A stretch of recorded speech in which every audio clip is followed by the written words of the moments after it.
This is Retirement News Online. I'm Scott Drake. One of the most important aspects of retirement planning is retirement income planning, or how to live without a paycheck. Here to talk about this concept is my guest, Brian Gray with APO Financial in Colorado. Brian, it's good to see you. Welcome back. So let's begin by talking about Social Security, which it looks like is going to be a major part of many people's retirement income these days. How do you know when to start claiming benefits? Yeah, that is such a tricky question, Scott, because we hear it time and time again. People say, take it at 62 because the system's broke, or take it at 62 because you want to get every last dime you paid into the system back. But most people don't realize it only takes about 5 years to get what you paid into Social Security back.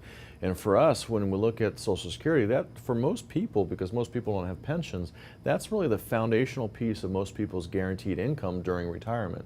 So making the choice of when to take it, whether it's at 62, full retirement age, or even wait until 70, can be an important decision. But a lot of factors come onto your health, because let's face it, if your family all died around 65, waiting till 70 may not be the best choice.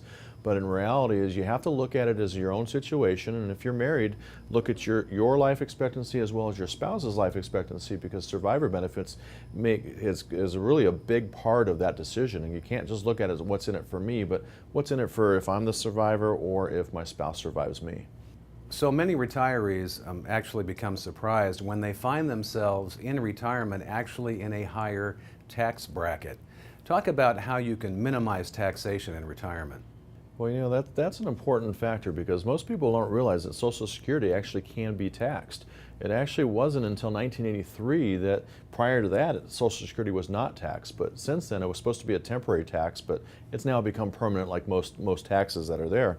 But in reality what happens is for lower incomes during retirement, some Social Security may not be taxed, but what happens is when you turn 70 and a half, all your savings in your IRAs, 401ks, those become doable in your what's called required minimum distributions.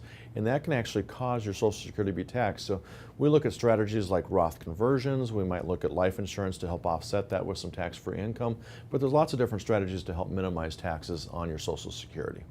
Finally, Brian, talk about the 4% rule. Is that concept still valid? You know, Scott, that's a great question, because the 4% rule, we almost see it every day written in the paper. Somebody's talking about it on TV. But what that rule is that in reality what you take is your entire assets that you've saved for retirement. If you can withdraw 4% of that, adjust each year for inflation, then you should be okay during retirement. But the problem is with most people, they have a buy and hold investment strategy. And when you're losing 20, 30, 40% of your portfolio every 5 to 6 years like clockwork, that puts that 4% rule at risk. When you look at studies from T. Rowe Price, which recently came out, that said maybe with low interest rates on bonds that you might want to consider a 2.8% withdrawal. When we say 2.8%, they may not be enough, because if you saved $1 million, can you survive on $28,000 a year? Where the 4% rule should be able to allow you to pull out at least $40,000 per year.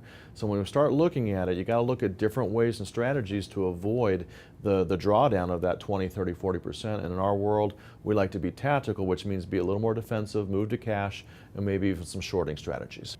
Great, Brian. Thank you so much. Absolutely. Thanks for having me, Scott. My guest has been Brian Gray with APO Financial in Colorado, and you're watching Retirement News Online.